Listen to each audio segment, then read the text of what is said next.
ओम अज्ञानतिमिरन्धस्य ज्ञानाञ्जनशलाकया चक्षुरुन्मीलितं येन तस्मै श्रीगुरवे नमः। नमः ओं विष्णुपादाय कृष्णप्रेष्ठाय भूतले श्रीमते जयपताका स्वामिनिति नामिने। नमः ओं विष्णुपादाय कृष्णप्रेष्ठाय भूतले श्रीमते भक्तिवेदांत स्वामिनिति नामिने। नमस्ते सारस्वती देवं गौरवाणी प्रचारिणे निर्विशेष शून्यवादी पाश्चात्यदेशतारिणे। जय श्री कृष्ण चैतन्य प्रभु नित्यानंद श्री अद्वैत गदाधर श्रीवासदि गौर भक्त वृंद। हरे कृष्णा कृष्ण कृष्ण हरे हरे, हरे राम राम राम हरे हरे।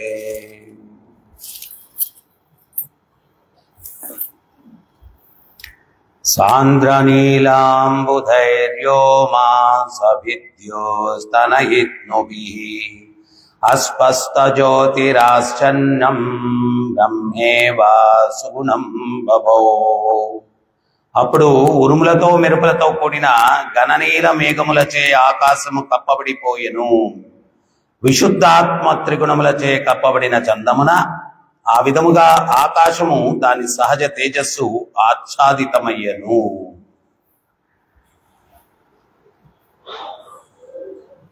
హరే కృష్ణ।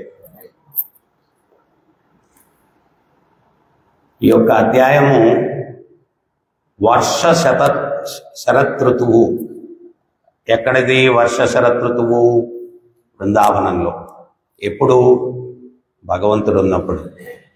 దాని గురించి ఈ యొక్క అధ్యాయం వర్ణన అన్నటువంటిది ఉంటుందన్నమాట. ఇక్కడ మెరుపు, ఉరుము, మేఘము ఈ యొక్క మూడిటిని కూడా సత్వ రజస్తమో గుణాలతో పోలుస్తూ ఉన్నారు. విశుద్ధ ఆత్మ. ఆత్మ ఏంటి అంటే సచ్చిదానంద స్వరూపం. సత్ అంటే శాశ్వతం, చిత్ అంటే సంపూర్ణ జ్ఞానం, సంపూర్ణ ఆనందమయం. ఇది ఆత్మ యొక్క స్వరూపం. మొన్నెవరో ఎప్పుడో అడుగుతూ ఉన్నారు, ఆత్మ ఉంది అని ఎట్లా గుర్తించాలా? Feeling, willing, thinking. అనుభూతి, ఫీలింగ్, కోరిక, ఆలోచన, ఈ మూడు ఉంటే ఆత్మ ఉన్నట్టు. ఏంటి ఆ మూడు? ఫీలింగ్, అనుభూతి. మనకు స్పర్శ కానీ అనుభూతి చెందుతాం. ఆత్మ ఉంటేనే జరుగుతుంది అది. ఇప్పుడు ఈ టేబుల్కి అనుభూతి లేదు, ఫీలింగ్ లేదు, విల్లింగ్, కోరిక కూడా లేదు. ఫ్యాన్ ఆపేసాం, ఒక్కపడుతుంది. ఈ టేబుల్ అనుకోదు, నేను కొంచెం అంత దూరంగా ఫ్యాన్ దగ్గరికి వెళ్దాం, వాళ్ళు వేసుకున్నారు ఫ్యాన్, అక్కడికి వెళ్దాం. కోరికేం లేదు దాన్ని. ఆలోచన లేదు. ఈ మూడు ఉన్నప్పుడు ఆత్మ ఉన్నట్టు. అనుభూతి, ఆలోచన, కోరిక, ఈ మూడు ఉన్నప్పుడు ఆత్మ ఉన్నట్టు గుర్తించాలని.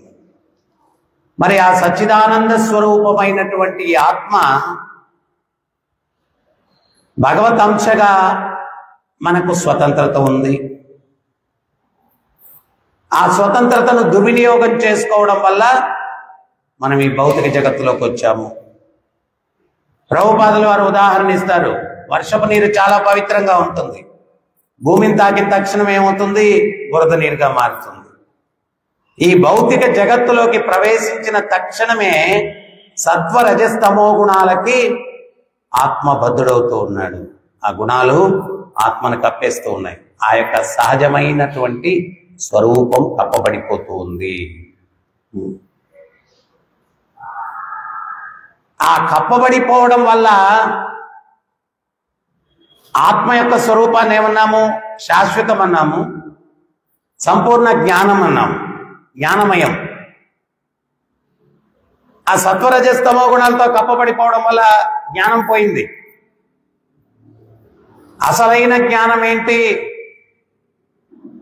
అసలైన జ్ఞానం ఏంటి అంటే నేను ఆత్మని అని అర్థం చేసుకోవడం, నేను ఆత్మ అన్నటువంటి సహజత్వంలో సహజ స్వరూపాన్ని మరచిపోకుండా ఉండడం.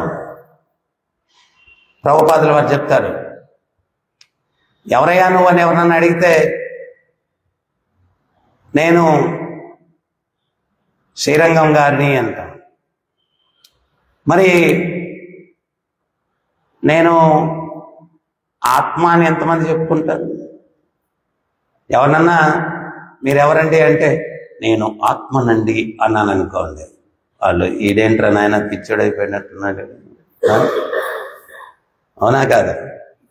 యాక్చువల్గా అది సత్యం, కానీ అది మాట్లాడితే మనల్ని పిచ్చోళ్ళు అంటారు.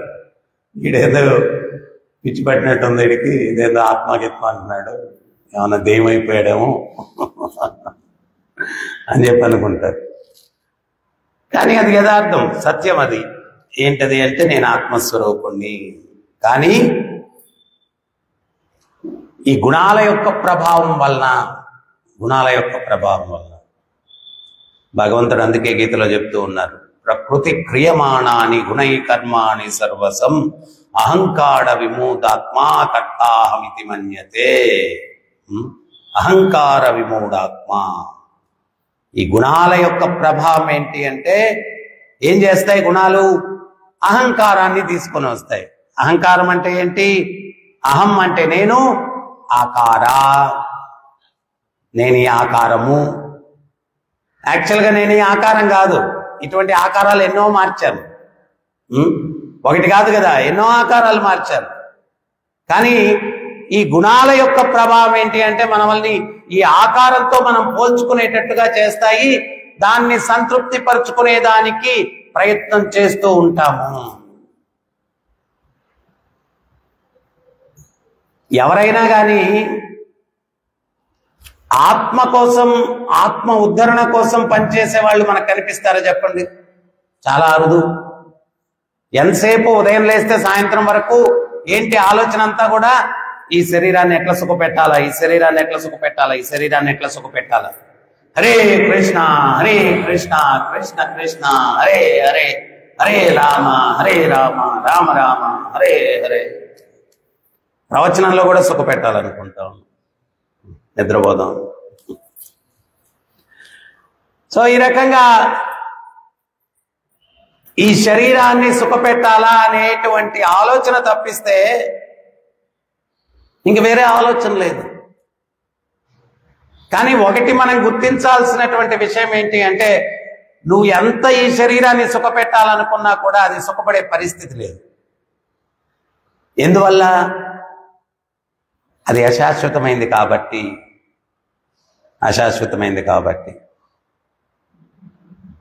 భౌతికం అన్నటువంటిది ఏదైనా కానీ ఆది అంతములు ఉంటాయి దానికి. There is a beginning, there is an end.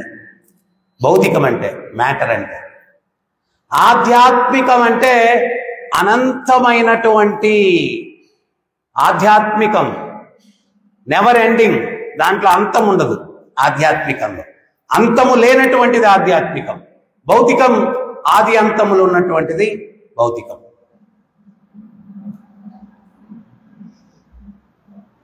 ఎవరికి ఇష్టం ఉండదు ఏమని? ముసలోళ్ళు అయిపోవాలి. అవును కదా? కానీ మన చేతిలో ఏమైనా ఉందా చెప్పండి? ఏం లేదు. No control.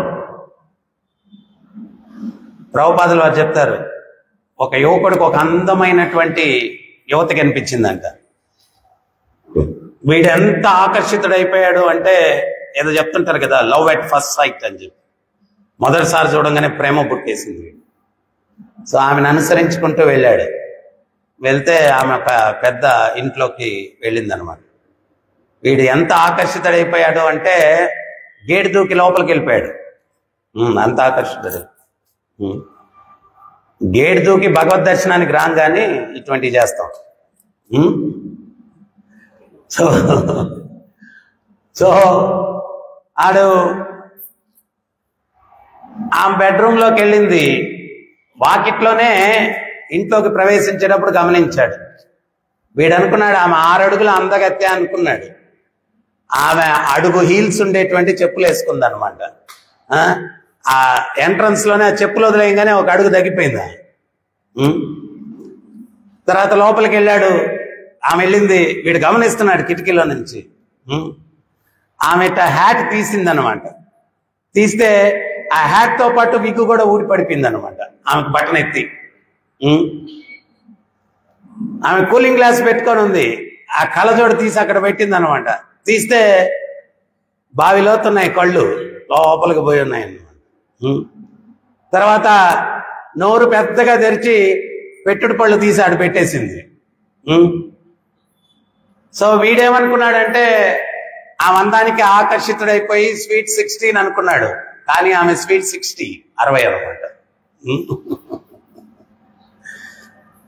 అంటే ఇది ఎందుకు చెప్తున్నాను అంటే, ఈరోజు ప్రపంచం అంతా కూడా శాశ్వతానికి సత్యానికి దూరంగా ఉండాలని ప్రయత్నం చేస్తున్నారు. ప్రపంచంలో నంబర్ 1 బిజినెస్ ఏంటయ్యా అంటే కాస్మెటిక్స్ బిజినెస్ అంట. మేకప్ బిజినెస్ నంబర్ 1 అంటే ఈరోజు ప్రపంచంలో దానికి ఉన్నటువంటి వ్యాపారం ఇంకా దేనికి లేదండి. సో మనిషి ఏంటి అంటే యథార్థాన్ని సత్యాన్ని కప్పపుచ్చడానికి ప్రయత్నం చేస్తూ ఉన్నాడు. ఆమె కూడా చాలా ఆ రకంగా మేకప్ అవ్వాలంటే చాలా టైం పట్టి ఉంటుంది. కానీ తీసేయడానికి 2 నిమిషాలు పట్టింది. 2 నిమిషాలు పట్టింది. సో ఎందువల్ల ఈ భౌతిక జగత్తులో మనిషి సుఖంగా ఉండడు అంటే, ప్రతి సిచ్యుయేషన్ కూడా ఏంటి అంటే భగవంతుడు గీతలో చెప్పినట్టుగా దుఃఖాలయం అశాశ్వతం అన్నాడు. ఇది దుఃఖాలకు ఆలయము, అశాశ్వతం. ఇది అశాశ్వతం. తల్లి గర్భంలో 9 మాసాలు నానా బాధలు పడ్డాం. ఆ నానా బాధలు పడి తల్లి గర్భంలో భగవంతుణ్ణి వేడుకున్నామంట. అయ్యా స్వామి, నన్ను బయటపడవేయ్యా, ఈ దుఃఖం వద్దు నాకు. బయటపడిన తక్షణమే నిన్ను సేవించి తరిస్తాను. ఏమిటయ్యా తల్లి గర్భంలో అంత బాధ అంటే, ప్రభుపాదుల ఒక ఉపన్యాసంలో చెప్తారు, ఎవడినన్నా గోనె సంచిలో తలక్రిందులుగా కట్టేసి మలము మూత్రము చీము నెత్తురు ఇవన్నీ ద్రవాలు దాంట్లో నిండున్నాయి, ఎట్లుంటుందో చెప్పండి. అది గర్భాశయం. తల్లి గర్భంలో గర్భాశయం పరిస్థితి అది. తలక్రిందులుగా ఉంటాడు జీవుడు. ఈ మల మూత్రాలు చీము నెత్తురు వీటిలో తేలియాడుతూ ఉంటాడు. 5వ నెల వచ్చేసరికి చైతన్యం బాగా అభివృద్ధి చెందుతుందంట. వాడికి ఆకలి దప్పిక అన్ని తెలుస్తాయి, నొప్పి అన్ని తెలుస్తాయి. ఆ లోపల క్రిమికీటకాదులు వాడిని కరుస్తూ ఉంటాయి లోపల. వాడు ఆ బాధ తట్టుకోలేక తల్లి గర్భంలోనే ఎస్కేప్ కి ఛాన్స్ ఏమన్నా ఉందా అని అటు ఇటు కదులుతాడు అనమాట. ఆ బాధ తట్టుకోలేక ఈ తల్లి అనుకుంటది, భర్తతో చెప్తుంది అనమాట, ఏమండి పిల్లవాడు లోపల కదులుతున్నాడండి అంటుంది. వాడు వీళ్ళు ఆనందపడిపోతారు, కానీ వాడు అక్కడ చస్తున్నాడండి బాధ తట్టుకోలేక. అటువంటి దుర్భరమైనటువంటి పరిస్థితిలో భగవంతుడిని వేడుకుంటామంట. నాకు ఇంకా జన్మ వద్దు స్వామి, దయచేసి బయటపడయ్యి నిన్ను సేవించి తరిస్తానయ్యా, ఇంకొద్దయ్యా నాకు. బాధలు ఉన్నప్పుడే భగవంతుడు గుర్తొస్తాడు మనకు. బాధలు లేకపోతే భక్తుడు అందుకే బాధల్ని ఇన్వైట్ చేస్తాడు భక్తుడు. ఎందువల్ల అంటే సుఖాలుంటే నిన్ను మర్చిపోతాను. కుంతీదేవి అదే కదా చెప్పింది. కురుక్షేత్రంలో విజయం సాధించారు, రాజ్యం వచ్చింది, రాజ్య భోగాలు వచ్చాయి, అన్నీ వచ్చాయి. కృష్ణుడు నేను వెళ్తానని చెప్పి ద్వారక బయలుదేరి వెళ్తున్నాడు. వెళ్తూ ఉంటే కుంతీదేవి పరిగెట్టుకుంటూ వచ్చింది, స్వామి దుఃఖాలు ఉన్నప్పుడు మాతో ఉన్నారు, ఈ ఐశ్వర్యాలు ఇచ్చి మమ్మల్ని వీడి వెళ్ళిపోతారా? మీరు లేని ఈ ఐశ్వర్యం వలదు, తిరిగి దుఃఖాలు ఇచ్చి మాతో ఉండిపోండయ్యా అని కోరుకుంటుంది. తిరిగి దుఃఖాలు ఇచ్చి మాతో ఉండిపోండయ్యా. సో భక్తుడు ఏంటి అంటే దుఃఖాన్ని కోరుకుంటాడు. ఎందువల్లంటే ఆ దుఃఖం అనేది ఉన్నప్పుడు భగవంతుడు దగ్గరగా ఉంటాడు.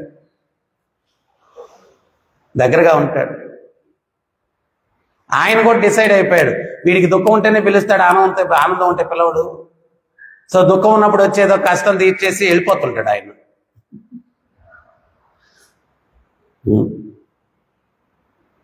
మళ్ళా ఇక్కడ సుగ్రీవుడు చూడండి, సుగ్రీవుడు ఏమన్నాడు, నాకు రాజ్యం అప్పగిచ్చేస్తే మా అన్న భార్య నుంచి నన్ను కాపాడి మిమ్మల్ని సేవించి ధరిస్తానన్నాడు. సరే చతుర్మాసం వచ్చింది. చతుర్మాసం వస్తే రాముల వారు చతుర్మాస వ్రతం చేస్తాను, తర్వాత సీతను వెతకడానికి మీరందరూ బయలుదేరాలా అన్నారు. సరే చతుర్మాసం వర్షాకాలం అయిపోయింది, కానీ ఈయనేమో రావట్లేదు.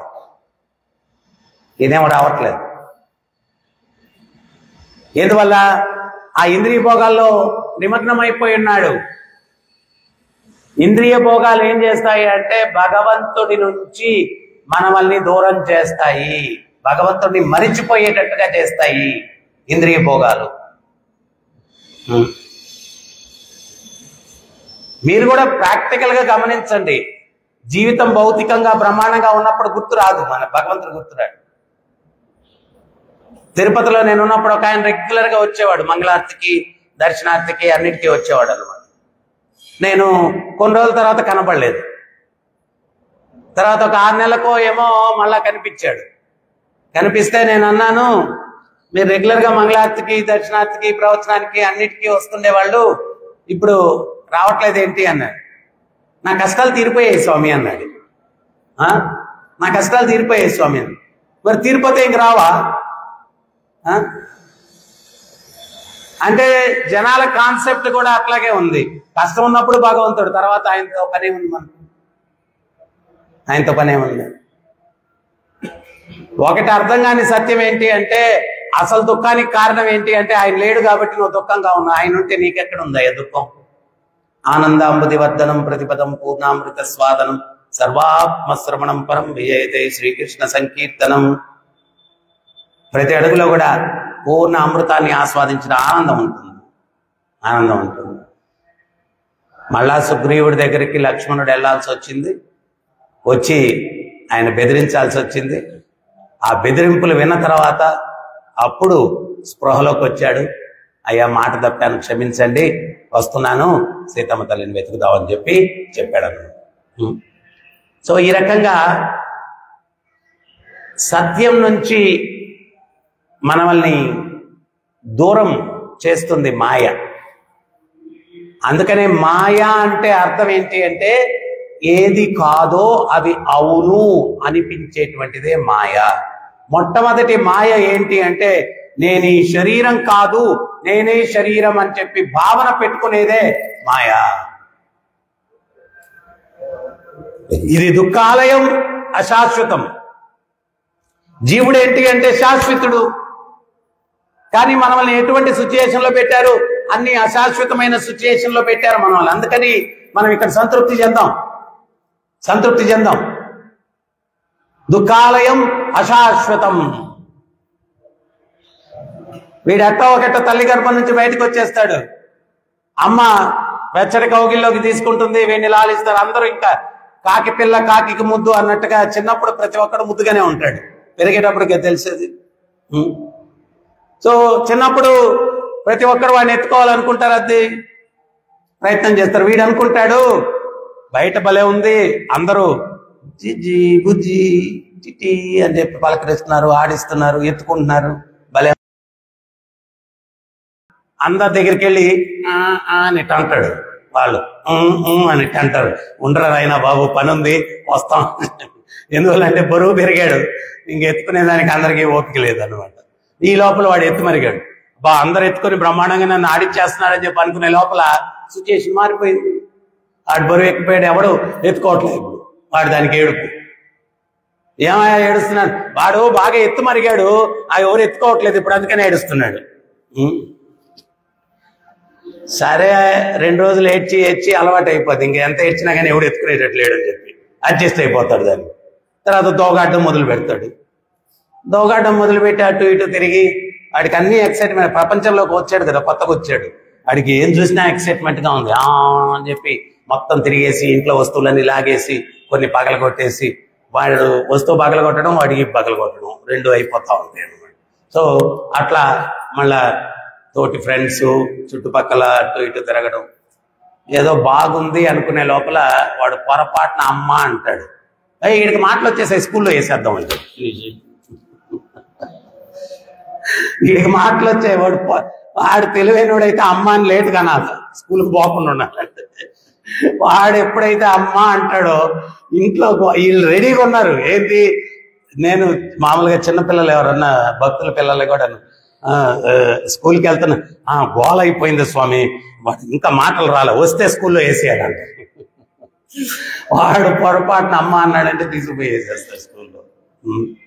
ఆ స్కూల్కి పోవడానికి కష్టం వీడికి, అంటే కొత్త ప్రదేశం కదా, కొత్త వాళ్ళు. అది వీడు మొదటి రోజు పోయి రెండో రోజు నేను పోను అని చెప్పామని ఏడుపు అనమాట. మళ్ళీ దాన్ని కూడా ఇచ్చుకెళ్ళి దాంట్లో పడేస్తారు. కొన్ని రోజులు అక్కడ ఏదో బాగుంది అనుకునే లోపల మళ్ళా టీచర్ ఏం చెప్తాడంటే ABCD అన్ని నేర్చుకోవాలని టార్గెట్లు ఇస్తారు. ఆడికి చిన్నప్పటి నుంచే టార్గెట్, ఇది నేర్చుకోవాలి అది నేర్చుకోవాలి. ఆడు ఇంతవరకు ఏదో జీవితం అట్ట గడిపేసాం, ఇప్పుడు ఇది నేర్చుకోవాలి అది నేర్చుకోవాలని చెప్పి మళ్ళీ ఇది. అంటే ఇవన్నీ ఎందుకు చెప్తున్నాను అంటే, జీవితంలో మనం ఈ భౌతిక జగత్తు ఎటువంటిది అంటే, ఇదేదో బాగుంది అనుకునే లోపల సిచ్యుయేషన్ మారిపోతూ ఉంటుంది.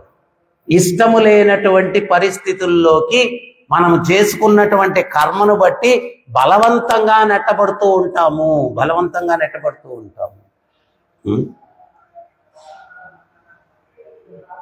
రాహుగనుడితోటి జడభరతుడు అదే అంటాడు, మనము చేసుకున్న కర్మను బట్టి ఇష్టము లేనటువంటి సిచ్యుయేషన్లోకి మనం ఒకటి కోరుకుంటాం, ఇట్టుండాలి నా లైఫ్, ఇట్టుండాలనుకుంటా. కానీ అట్లా ఉండదే. నువ్వు అనుకున్నది ఒకటి, జరిగింది ఒకటి. ఒక ఇద్దరు భార్యాభర్తలు స్కూటర్లోనో కారులోనో నవ్వుకుంటూ వెళ్ళేది ఒకటి చూస్తాడు. చూసేసి అనుకుంటాడు, అబ్బా పెళ్ళైతే అట్లుంటదేమో అనుకుంటాడు. ఆడికి తెలియదు పెళ్ళైతే అసలు సర్కస్ మొదలవుద్ది. బయట తిట్టుకొని కొట్టుకుంటే బాగోదు కాబట్టి ఈజీలో నవ్వుకుంటూ పోతున్నారు వాళ్ళు, అంతే. ఇంట్లోకి పోయిన తర్వాత తెలుస్తుంది పెద్ద యుద్ధం. అందుకనే పెద్దోళ్ళు ఏమన్నారంటే, మెరిసేదంతా బంగారం కాదురా నాయన, జాగ్రత్తగా ఉండన్నారు. ఊరికినే చెప్పలేదు. మనం ఈ బయట కనిపించే మెరుపులు చూసేసి సూపర్ లైఫ్ అనుకొని ఏదో అనుకుంటాం, కానీ మెరిసేదంతా బంగారం కాదు. సో వీడు రాహుగనుడు తోటి జడభరతుడు అదే అంటాడు. ఆయన రాహుగనుడు రాజు పల్లకి మోయడానికి ఈయన పిలుస్తారు. పల్లకి ఈయన మోస్తాడు. మోసేటప్పుడు ఆయన చిందులేస్తూ మోస్తాడు జడభరతుడు. ఈ రాజు అంటాడు, ఈ కుతుపులేంటో,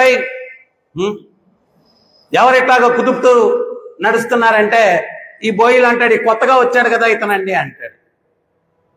అంటే ఆయన అంటాడు, ఎద్దులాగా పెరిగావు, దున్నపోతులాగా ఉన్నావు, ఎందుకు అట్ట చేస్తున్నావు, అది ఇది అని చెప్పి దుర్భాషలాడతాడు. అప్పుడు జడభరతుడు అంటాడు, నేను పొడవు కాదు, లావు కాదు, పొట్టి కాదు, నేను అసలు ఈ శరీరమే కాదురా నాయన. ఒకప్పుడు నేను రాజుని, జడభరతుడు ఒకప్పుడు రాజు కదా, భరత మహారాజు ఆయన. ఇప్పుడు నేను బంటుని, నువ్వు రాజు. సో ఏది శాశ్వతం కాదు ఈ జగత్తులో. మార్పు అనేటువంటిది ఈ యొక్క భౌతిక జగత్తు యొక్క సహజ గుణం. మార్పు చెందుతూ ఉంటుంది, పరివర్తన చెందుతూ ఉంటుంది. అప్పుడు జడభరతుడు ఒక మంచి విషయాన్ని చెప్తాడు, నీకు నాకు స్వతంత్రత లేదురా అబ్బాయి అంటాడు. నీకు నాకు స్వతంత్రత లేదు. డ్రామాలో ఆర్టిస్టులు ఎవరికి కూడా స్వతంత్రత లేదు. డైరెక్టర్ చెప్తే వాళ్ళు యాక్ట్ చేయాలా. ఆ డైరెక్టర్ ఎవరు అంటే ఆ దేవదేవుడు, అఖిలాండ కోటి బ్రహ్మాండ నాయకుడు, ఆ భగవంతుడు. మన ఎవరికి ఏం కర్మ చేసుకుని వచ్చామో మనకు తెలియదు కదా. చేతిలో డబ్బులు లేకుండా నేను 5 స్టార్ హోటల్లో దిగాలా, స్విమ్మింగ్ పూల్లో ఈత కొట్టాలా, లేకపోతే డైమండ్ షాప్కి వెళ్ళిపోయి వజ్రాలు ఉంగరాలు కొనుక్కోవాలా? నీ జోబులో డబ్బులు ఎంత ఉన్నాయో చూసుకొని ఆలోచించి ఇవన్నీ చేయడానికి. నీ పూర్వజన్మ కర్మ ఎంత ఉందో తెలుసుకుంటే నీకు నువ్వు కోరుకున్నవన్నీ జరుగుతాయో లేదో అనేది తెలుస్తుంది. మరి మనకు అది తెలియదు కదా, పూర్వజన్మలో ఏం చేసుకొచ్చామో. అది ఎవరికి తెలుసు అంటే ఆ పరమాత్మకే తెలుసు. అందుకనే ఏంటి అంటే నువ్వు పెద్దగా ఎక్స్పెక్టేషన్ పెట్టుకోబాకు జీవితంలో. పెద్దగా కోరికలు పెట్టుకోబాకు. ఎందువల్ల అంటే నీ కోరికలు ఫలించాలంటే దానికి తగ్గ కర్మ మూట ఉండాల, పుణ్యకర్మ మూట ఉండాల. అది ఉందో లేదో తెలియకుండా నువ్వు జీవితం పెద్దగా డిజైన్ చేసుకుంటే అది జరగకపోతే అప్పుడు ఏమవుతుంది? ఏడుస్తూ ఉంటాం.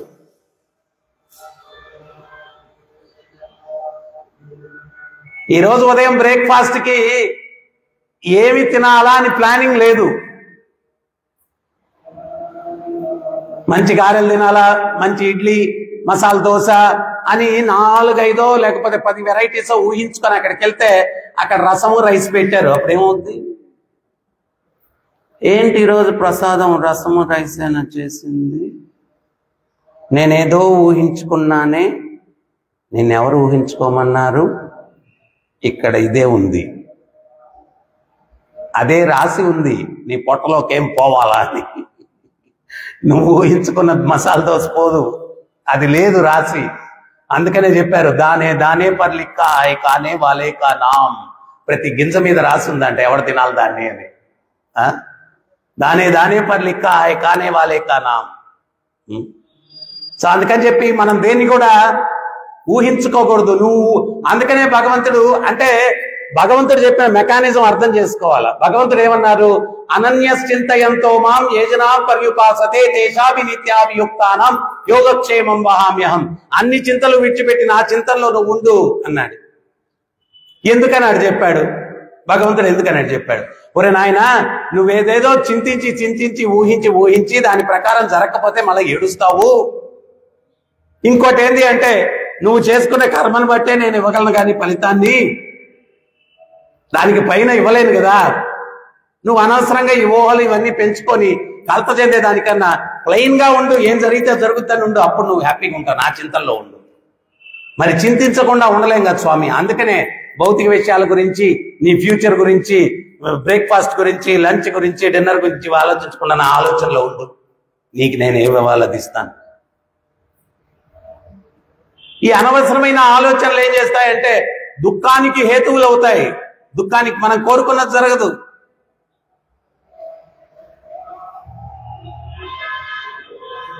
చాలా మందికి పెళ్లి అయిపోతుంది, భార్యాభర్తలుగా ఉంటారు.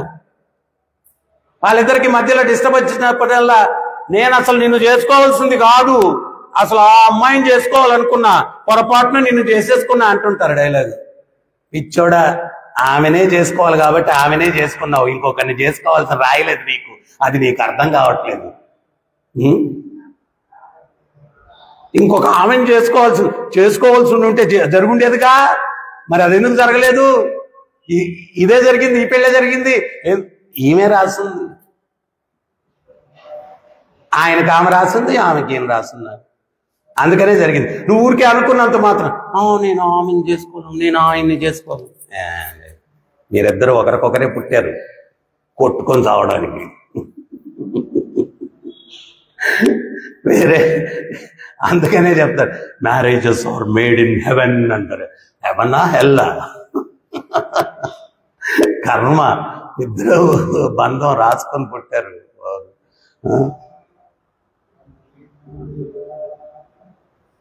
కొన్ని జీవితంలో క్లోజ్ గా అబ్జర్వ్ చేస్తే నాకు తెలిసిన బంధువు ఒక ఆయన జీవితంలో చాలా దగ్గర నాకు తెలిసే చిన్నప్పుడు ఒక 30-40 నేనే ఆయన తోడేళ్ళా చిన్నోడికి ఒక 15-20 సంబంధాలు.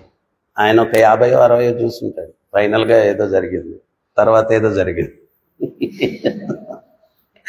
ఇవన్నీ కూడా కర్మ. తర్వాత నేను ఇంకొందరు అంటూ ఉంటారు ఆస్తుల విషయాలకు వచ్చినప్పుడు దాని విషయాలు. యాక్చువల్గా నాకు అది ఎకరం 2 లక్షలకే ఆఫర్ వచ్చింది. ఆ రోజు ఎందుకో కొనలేదు. ఈరోజు 20 కోట్లు ఉంది. అది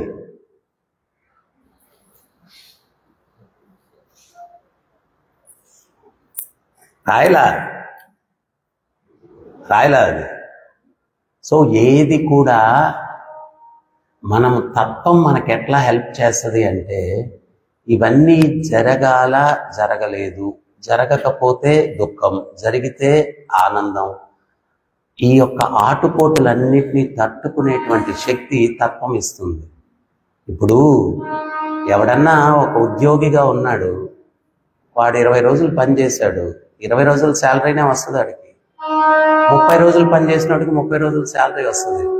ఆ 30 రోజులు పనిచేసి శాలరీ పొందిన వ్యక్తిని చూసి 10 రోజులు పనిచేసి నాకు తక్కువ వచ్చిందని ఏడిస్తే వాడు చేసుకున్నాడు, నువ్వు పని చేయలేదు, అందుకని నీకు తక్కువ వచ్చింది. ఈ కర్మ కూడా అంతే.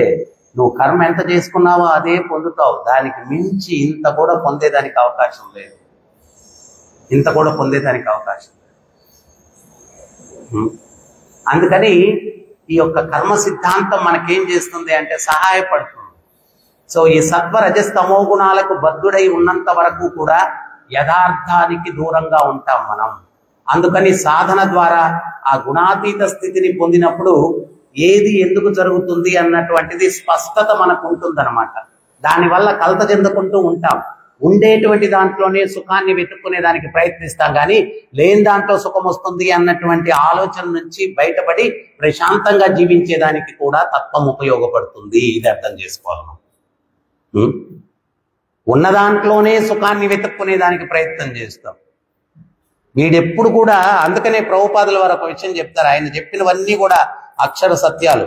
ఈ ప్రపంచంలో 2 ఏడుపులతోటి మనిషి జీవిస్తూ ఉంటాడు అంటారు ఆయన ప్రభుపాదుల వారు. ఏంటయ్యా 2 ఏడుపులు అంటే, ఉన్నది పోయింది అని ఒక ఏడుపు, లేనిది పొందలేదు అని ఇంకో ఏడుపుల మధ్యలో ఉండేది కూడా అనుభవించాలి. ఉన్న దాంట్లోనే సుఖాన్ని వెతుక్కునేటట్టు తత్వం మనకు సహాయపడుతుంది. అందుకోసం తత్వజ్ఞులు అవ్వాలి, తత్వజ్ఞానం ఉండాలి మనకు. లేకపోతే ఎప్పుడు ఏడిపే, అరే నాకు అది లేదు ఇది లేదు, అది ఇది ఎందుకు లేదు అంటే నువ్వు ఎంత చేసుకున్నావో అంతే నీకు వస్తుంది. అది అర్థం చేసుకోవాలి. ఈ గుణాలకు లోబడి ఉన్నంత వరకు ఏడుపు ఉంటుంది. ఆ గుణాలకు అతీతులుగా మనం అయినప్పుడు యథార్థం తెలియడం వల్ల హ్యాపీగా ఉంటాం, మనం ఆనందంగా ఉంటాం. సో అందుకని ఈ యొక్క భగవత్ చింతన సాధన ఇవన్నీ కూడా మన వల్ని ఈ గుణాతీత స్థితికి తీసుకుని వెళ్ళడానికి దోహదపడతాయి. అందుకని ఎంత తీవ్రతతోటి ఆ సాధన చేస్తారో, ఈ తత్వాన్ని అర్థం చేసుకుంటారో, అంత త్వరితగతిలో వాళ్ళు ఈ యొక్క దుఃఖ భూయిష్టమైనటువంటి వాతావరణం నుంచి విముక్తిని పొందుతారన్నమాట. విముక్తిని పొందుతారు. అందువల్ల ఇక్కడ ఈ యొక్క మెరుపుతోటి సత్వగుణం, ఉరుముతోటి రజోగుణాన్ని, మేఘములతోటి తమోగుణాన్ని పోలుస్తూ ఉన్నారు. మనిషి ఈ యొక్క గుణాలకు లోబడి ఉన్నంత వరకు కూడా యథార్థం అన్నటువంటి తెలియక అజ్ఞానంలో దుఃఖపడుతూ ఉంటాడు. ఆ గుణాతీతుడు కావాలా అంటే ప్రభుపాదులు వారు చెప్తారు, మంటల్లో ఇనుముని పెడితే ఆ మంటలకు ఉండే లక్షణాలన్నీ ఇనుముకు వస్తాయి. భగవంతుడు గుణాతీతుడు. ఆ భగవత్ సేవలో ఎంత అది నీకు ప్రశ్న ఏంటి అంటే, భగవత్ సేవ మనం చేస్తున్నాం కదా, అది ఆయన మన కర్మని మార్చొచ్చు కదా అన్నటువంటిది ప్రశ్న. ఆయన కర్మ మారిస్తే అది నీకు ఉపయోగపడుతుంది అంటే మారుస్తాడు. ఆ కర్మ మార్చడం వల్ల, నేను ఇందాక చెప్పాను కదా, ఒక ఆయన 6 నెలలు సీరియస్గా టెంపుల్కి వస్తా ఉన్నాడు. ఒక 6 నెలలు కనపడకపోతే అడిగాను, ఏమయ్యా 6 నెలలు సీరియస్గా వచ్చావు కనపడలేదు అంటే, ఇప్పుడు కష్టాలు పోయాయి కదా స్వామి అన్నాడు. సో భగవంతుడు ఒక్కొక్కసారి ఏంటి అంటే, ఆడు నా మీద ప్రేమతో ఏం రాలేదు, వాడు కష్టాల కోసం వచ్చాడు, కష్టాలు తీరిస్తే చాలు, అదొకటే వాడు కోరుకుంటున్నాడు అని హృదయంలోనే కూర్చొని ఉన్నాడు కదా. మన కోరికను బట్టి స్పందిస్తూ ఉంటాడు.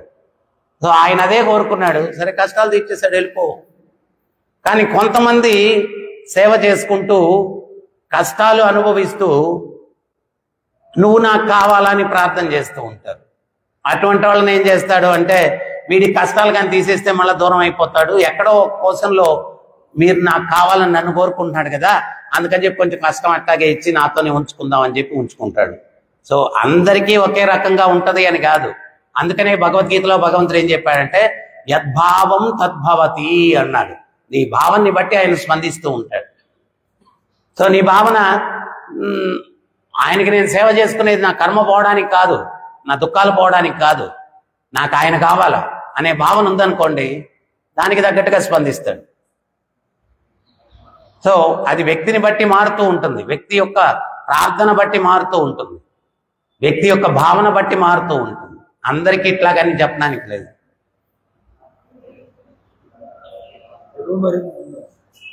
భగవంతుడికి మనస్ఫూర్తిగా సేవ చేస్తున్నామా లేకపోతే వ్యాపారానికి చేస్తున్నామా భగవంతుడు తెలుసు కదా. అన్నప్పుడు మనం వచ్చిన కష్టాలు తీసుకోవడం భగవంతుడు కష్టాలు తీసుకోవడం మస్ఫూర్తిగా రాలేదు. మనం భగవంతుడికి సేవ చేసేటప్పుడు మెహర్బానీకి భగవంతుడికి సేవ చేస్తూ ఉన్నామా, కష్టాల నుంచి తప్పించుకునే దానికి సేవ చేస్తూ ఉన్నామా అనేటువంటిది భగవంతుడికి తెలుసు కదా. మరి కష్టాలు ఎందుకు తీరుస్తూ ఉన్నాడు? అదే భగవంతుడిలో ఉన్న గొప్పతనం. అదే భగవంతుడిలో ఉన్న గొప్పతనం. ఆయన ఏంటి అంటే, మనకు ఎవడన్నా అనుకూలంగా లేడు అంటే వాడు ఎంత ఉన్నైనా డిస్కౌంట్ దన్నేస్తాం. భగవంతుడు ఒకవేళ వాడు ఏదన్నా కొంచెం సేవ చేస్తున్నాడు అనుకోండి, ఆ సేవకి ఆయన ముదమునుంది అంత సులభంగా వాడిని నెట్టేయడు అనమాట, అవకాశం ఇస్తాడు. మనం ఏంటి అంటే, నేను చిన్నప్పుడు కూడా చూసేవాడిని, ఒక ఫ్రెండ్ ఉండేవాడు, వాడు అందరికీ పెన్సిళ్ళు రబ్బర్లు ఇచ్చేవాడు, గొడవ పెట్టుకుని మళ్ళీ అన్ని లాక్కునేవాడు అనమాట. భగవంతుడు అటు కాదు, ఆడు కర్మ చేసుకున్నాడు, వాడికి అర్హత ఉంది అంటే ఇస్తా ఉంటాడు. ఇక్కడ మాత్రం భగవంతుడు ప్రత్యేకంగా కర్మ సిద్ధాంతం ప్రకారం నడిపిస్తూ ఉంటాడు. ప్రత్యేకంగా శరణాగతులైన భక్తులకి ప్రకృతి, దివ్య ప్రకృతి యొక్క రక్షణ, వేరే అడ్మినిస్ట్రేషన్ ఉంటుంది. అందుకనే భగవద్గీతలో భగవంతుడు చెప్తున్నారు, మహాత్మనంస్తు మాం పార్థ దైవీం ప్రకృతి మాశ్రిత. మహాత్ములు నా దివ్య ప్రకృతి యొక్క రక్షణలో ఉంటారు. ఇప్పుడు పిల్లవాడు నాకు గులాబ్ జామున్ కావాలా అని చెప్పి అంటాడు. తల్లిదండ్రులు ఏంటి అంటే, వాళ్ళు షుగర్ పేషెంట్లు. ఒరే, నువ్వు స్వీట్ ఎక్కువ తింటే భవిష్యత్తులో మాకులాగా షుగర్ వచ్చేస్తారా, నువ్వు కాకరకాయ తిను అంటారు. వాడేమో నాకు కాకరకాయ వద్దు, గులాబ్ జామునే కావాలంటాడు. కొంతసేపు చూస్తారు, వాడు గులాబ్ జామున్ సరే తీసుకుపో అని ఇచ్చేస్తారు. భగవంతుడు కూడా అంతే, నీకు మంచి అది కాదురా, ఇది మంచి అని చెప్తాడు ఆయన హృదయంలో ఉండి. సందర్భాలు కూడా క్రియేట్ చేస్తాడు, కానీ మనకు అర్థం కాదు. అర్థం కాకుండా నాకు అదే కావాలని ఇంకా తీసుకోపో ఏమని చేసుకో, అంత దూరం తెచ్చుకోకూడదు. ఆయన ఏదన్నా మనం అనుకున్నది కావట్లేదు అంటే అర్థం చేసుకోవాలి. ఏంటి అంటే, ఆయనకి ఇష్టం లేదు కదా, అందుకని అవ్వట్లేదు. దేనికి ఆయనకి ఇష్టం లేనప్పుడు నేను కోరుకోని ఉపయోగం ఏముంది అని చెప్పి వదిలేయాలి. ఆయనకి తెలియంది మన గురించి మనకు బాగా తెలుసు, ఆయనకి బాగా తెలుసు, ఇద్దరికీ తెలుసు. మీరేదో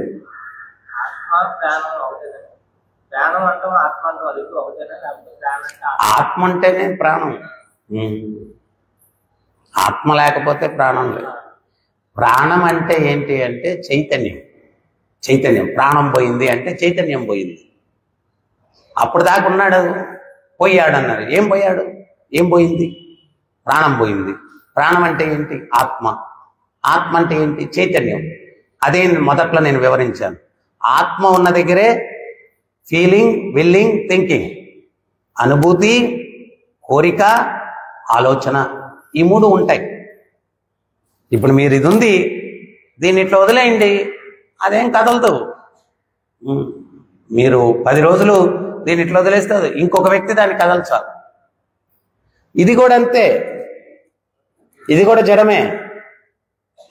దీన్ని ఎట్లాగ ఇంకో వ్యక్తి దొబ్బితేనే, నెట్టేనే అది కదులుతుంది, పక్కన పెడితేనే కదులుతుంది.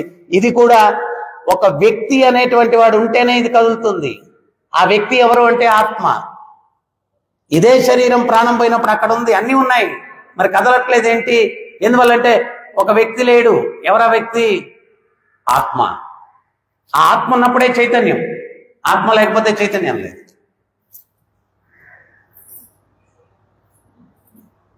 ఇంకేమన్నా సందేహాలు ఉన్నాయి?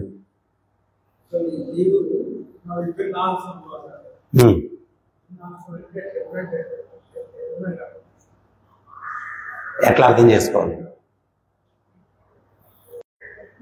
భగవంతుడు ఆయనలో ఉన్నటువంటి ఆయన జీవుల్ని పుట్టిస్తాడనమాట. ఎందుకోసం పుట్టిస్తాడు? ఆయన యొక్క ఆనందం కోసం మనందరినీ పుట్టించాడు. మనందరం కూడా ఒకప్పుడు తండ్రిలో భాగాలమే, తండ్రి నుంచే వచ్చాం. కానీ పుట్టిన తర్వాత తండ్రికి ఇండివిజువాలిటీ ఉంది, మనకు ఇండివిజువాలిటీ ఉంది. తండ్రి మనం ఒకటే కాదు, ఆయన నుంచి వచ్చాం మనం. సో అట్లాగే భగవంతుడి నుంచి జీవులందరూ కూడా వచ్చారు. అందుకనే భగవంతుడు అహం బీజ ప్రాతపిత, మీ అందరికీ బీజ ప్రదాతనైనటువంటి తండ్రిని నేను. ఆయన ద్వారా ఆయన మనల్ని సృష్టించాడు.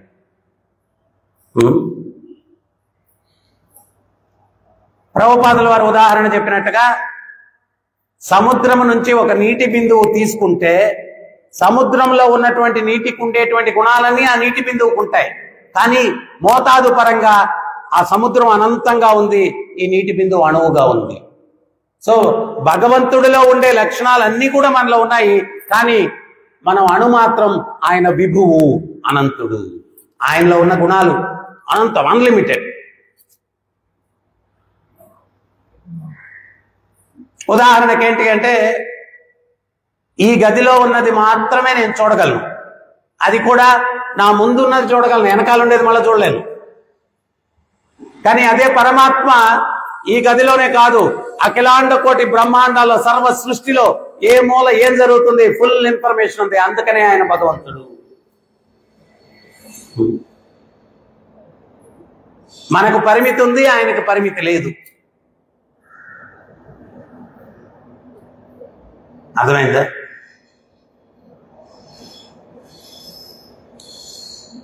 हरे कृष्ण। ग्रंथराज श्रीमद् भागवतम की, जगत गुरु श्रील प्रभुपाद की, राधा गोपीनाथ की, राधा पार्थसारथी की, राधा कृष्ण चंद्र की, जगन्नाथ बलदेव सुभद्रा माँ की, गोविंद श्रीनिवास की, गौरताय की, हरिनाम संकीर्तन की, गौर प्रेमानंदे।